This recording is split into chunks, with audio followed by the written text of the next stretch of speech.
জাটকা রক্ষায় চাঁদপুরের পদ্মা মেঘনা সহ দেশের ৫টি অভয়াশ্রমে শুরু হয়েছে মাছ ধরায় নিষেধাজ্ঞা। মার্চ এপ্রিল ২ মাস নদীতে কোনো জাল ফেলতে পারবে না জেলেরা। মাছ ধরার আরো বিস্তারিত নিষেধাজ্ঞার বিষয়ে আরো বিস্তারিত জানতে চাই, আমাদের সাথে যুক্ত হচ্ছেন সহকর্মী তালহা জুবায়ের। তালহা, নিষেধাজ্ঞা চলাকালীন কর্মহীন জেলেদের জন্য সরকারি কোনো ধরনের সহায়তার ব্যবস্থা করা হয়েছে কিনা বিস্তারিত জানাবেন।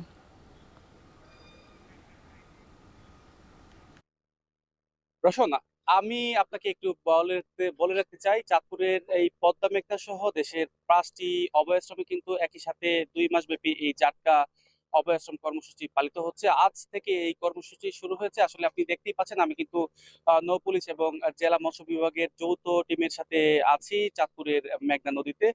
মূলত চাঁদপুরের পদ্মা মেঘনা যেই ৭০ কিলোমিটার অববাহিকা রয়েছে, সেখানে কিন্তু জাটকার ব্যাপক পরিমাণে বিচরণ থাকে এবং এই সময়টাতে যাতে কোনো জেলে যাতে জাটকা নিধন করতে না পারে সেই জন্য কিন্তু সচেষ্ট রয়েছে এবং কেউ যাতে কোনো প্রকারের জাল নিয়ে যাতে জেলেরা নদীতে নামতে না পারে তার জন্য কিন্তু সকাল থেকে কিন্তু টহল অব্যাহত রেখেছে নৌ পুলিশ এবং পর্যায়ক্রমে কিন্তু কোস্টগার্ড, মৎস্য বিভাগ কিন্তু এবং জেলা প্রশাসনের যারা ম্যাজিস্ট্রেট রয়েছেন তারা কিন্তু পর্যায়ক্রমে নদীতে অভিযান চালাচ্ছে। আর যে বিষয়টা জানতে চেয়েছেন যে জেলেরা এই সময়টাতে নিষেধাজ্ঞাকালীন এই সময়টাতে কিন্তু মার্চ এপ্রিল ছাড়াও আরো ২ মাস কিন্তু তারা, অর্থাৎ মোট ৪ মাস কিন্তু ৪০ কেজি করে জেলেরা চাল পাচ্ছেন। চাঁদপুরের নিবন্ধিত প্রায় ৪৪,০০০ জেলের মধ্যে এবছর ৪০,০০৫ জন জেলেকে কিন্তু প্রতি মাসে কিন্তু ৪০ কেজি করে ৪ মাস চাল দেওয়া হবে।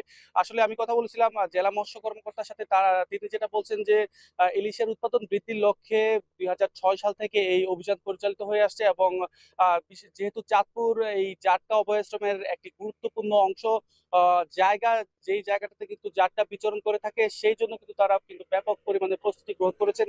তারা জেলে পল্লীগুলোতে জেলেদের সাথে কিন্তু সচেতনতামূলক কাজ করেছেন এবং কোনো জেলে যাতে না নামতে পারে সেই বিষয়টা কিন্তু তারা কঠোর হস্তে কিন্তু দমন করার কিন্তু প্রত্যয় ব্যক্ত করেছেন।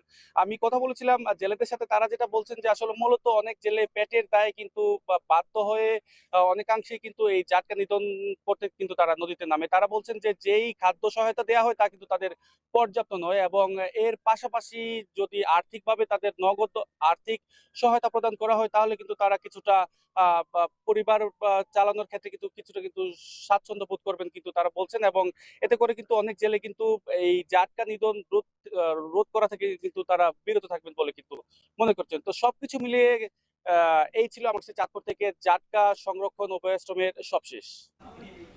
চাঁদপুর থেকে যুক্ত ছিলেন সহকর্মী তালহা জুবায়ের।